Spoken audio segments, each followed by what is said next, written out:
ओम दुम दुर्गाय नमः। जय माता रानी। दोस्तों, आप सभी का एक बार फिर से स्वागत है।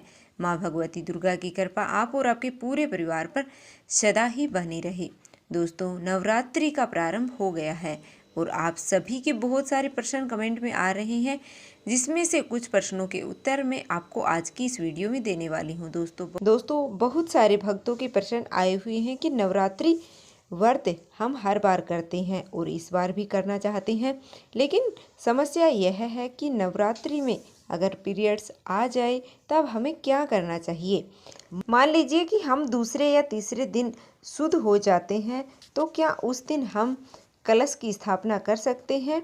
एक प्रश्न है कि अगर बीच में पीरियड्स आ जाता है, मतलब कि नवरात्रि के बीच में अगर पीरियड्स आ जाए, जैसे कि आपने 2 या 3 दिन का व्रत रखा है या फिर 5 दिन आपका व्रत हो गया है, मान लीजिए कि बीच में ही पीरियड्स आ जाता है, तो उस अवस्था में हमें क्या करना चाहिए।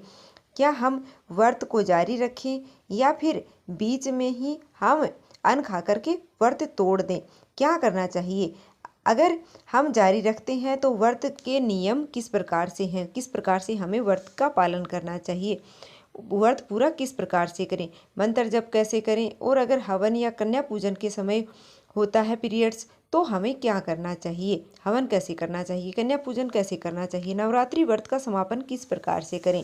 और आपका अगला प्रश्न है कि मान लीजिए हम अभी पीरियड्स की अवस्था में हैं, तो क्या नवरात्रि के पहले दिन से अगर हम शुद्ध नहीं हैं तब भी हम व्रत शुरू कर सकते हैं, और क्या हमारा वो व्रत माना जाएगा। जैसे कि अगर हमने व्रत शुरू कर लिया है लेकिन पूजा नहीं कर सकते हैं, बीच में शुद्ध हो जाएं तो उसके बाद पूजा आराधना कर लें, तो क्या हमारी 9 दिन की नवरात्रि का व्रत माना जाएगा। और अगला प्रश्न है कि कितने दिन बाद, मतलब पीरियड्स के कितने दिन बाद पूजा आराधना करनी चाहिए। तो आज की वीडियो पूरी तरह से आपके प्रश्नों को याद करके ही बनाई गई है, इसलिए वीडियो को लास्ट तक ज़रूर देखना।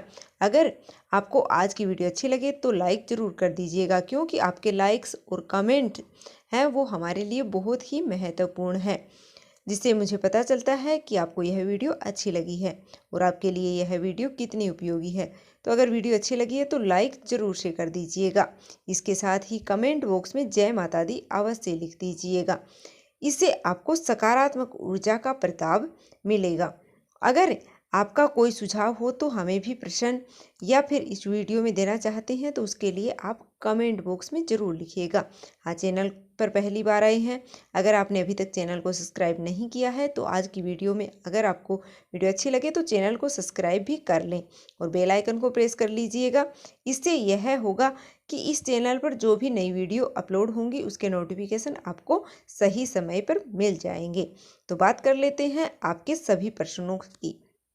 तो सबसे पहले हम बात करते हैं कि अगर पीरियड्स की वजह से नवरात्रि के पहले दिन कलश स्थापना नहीं कर पाते हैं, तो क्या दूसरे या तीसरे दिन कलश की स्थापना कर सकते हैं। देखिए कलश की स्थापना पहले दिन ही की जाती है, कलश की स्थापना बीच में नहीं की जाती है। कलश स्थापना का मतलब होता है माँ भगवती जगदम्बा, जो कि नवरात्रि के 9 दिनों में, शास्त्रों में ऐसा कहा गया है कि नवरात्रि के 9 दिनों में माँ भगवती जगदम्बा इस धरती पर विराजमान होती हैं। मतलब कि प्रतिस्पर्धा तिथि से नवमी तिथि तक माँ दुर्गा पृथ्वी पर ही वास करती हैं।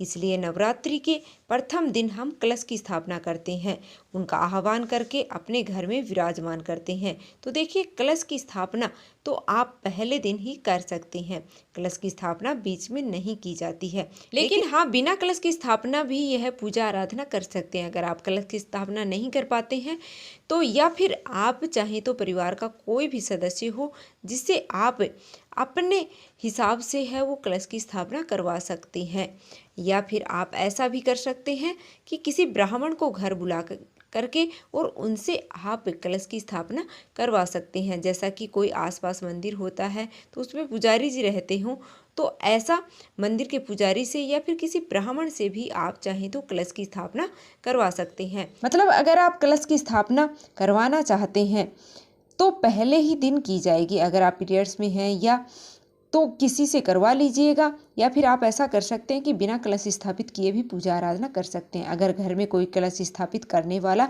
नहीं है तो और हाँ, बिना कलश स्थापित किए भी अगर आप पूजा आराधना करते हैं तब भी विश्वास रखिए कि आपकी पूजा का उतना ही फल प्राप्त होगा। देखिए, हमारे भाव सबसे प्रबल होते हैं। अगर हम सच्चे भाव से पूजा आराधना करते हैं तो कलश स्थापित करें या ना करें, हमारी पूजा स्वीकार होती है और हमें हमारी पूजा का संपूर्ण फल प्राप्त होता है। और आपका अगला प्रश्न है कि नवरात्रि कि अगर हम 9 दिन व्रत धारण करते हैं और बीच में पीरियड्स आ जाए तो हमें क्या करना चाहिए? क्या हम व्रत जारी रखें या फिर बीच में ही हम भोजन कर सकते हैं? तो देखिए, वैसे तो नॉर्मली महिलाओं को पता ही होता है कि उनका पीरियड्स टाइम क्या है।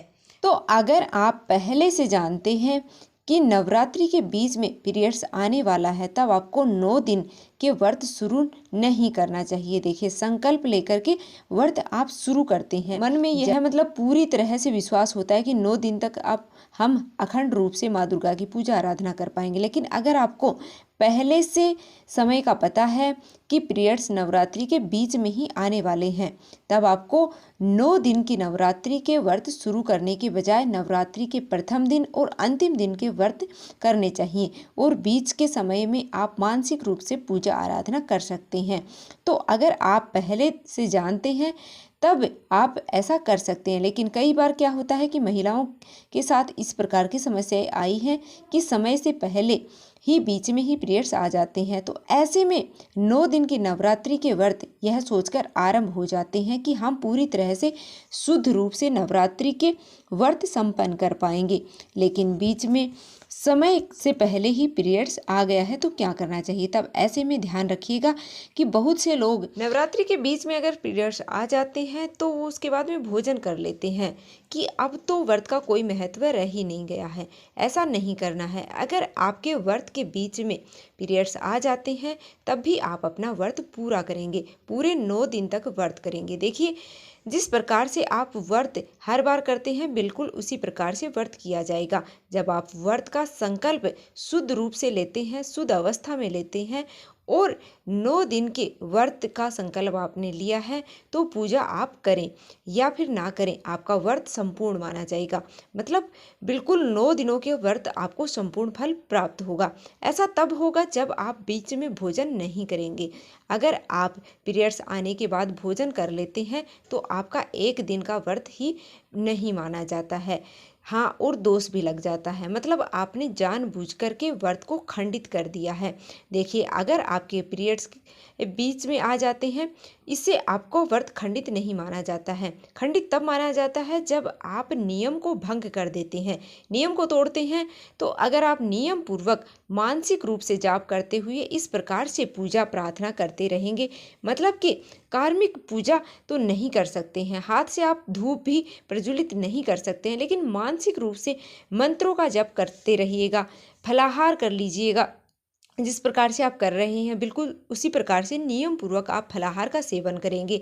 अन्य कोई भी चीज़ें आपको सेवन नहीं करनी है। अगर आप पूरे 9 दिन का संपूर्ण फल है व्रत का वो प्राप्त करना चाहते हैं तो अगर आप 9 दिनों का व्रत शुरू कर रहे हैं तो बीच में पीरियड्स आ जाते हैं, घबराने की बिल्कुल भी आवश्यकता नहीं है। आप मानसिक रूप से पूजा जारी रखिएगा, व्रत अपना इस प्रकार से नियम पूर्वक करते रहिएगा। निश्चित रूप से ही आपकी पूजा का, आपके व्रत का संपूर्ण फल प्राप्त होगा। और आपका अगला प्रश्न है कि नवरात्रि के पहले या फिर दूसरे दिन अगर हम पीरियड्स की अवस्था में हैं तो क्या हम व्रत शुरू कर सकते हैं? पहले दिन देखिए, अगर आप पीरियड्स में हैं तो व्रत शुरू का कोई मतलब नहीं होता है। बता दें कि क्योंकि शुद्ध अवस्था में संकल्प जब आप लेते हैं तभी आपका व्रत माना जाता है। बिना संकल्प के तो व्रत का कोई मतलब ही नहीं रह जाता है। आप पहले दिन अगर पीरियड्स की अवस्था में हैं आप व्रत का संकल्प मत लीजिएगा। जब आप शुद्ध हो जाते हैं तो आप व्रत कर सकते हैं। देखिए, व्रत आप कितने दिनों का भी कर सकते हैं नवरात्रि का। जैसे कि बहुत से लोग नवरात्रि के बीच में तीसरे दिन से व्रत शुरू कर देते हैं और तीसरे दिन से लेकर 9वें दिन तक 5 या 7 दिन का व्रत कर लेते हैं।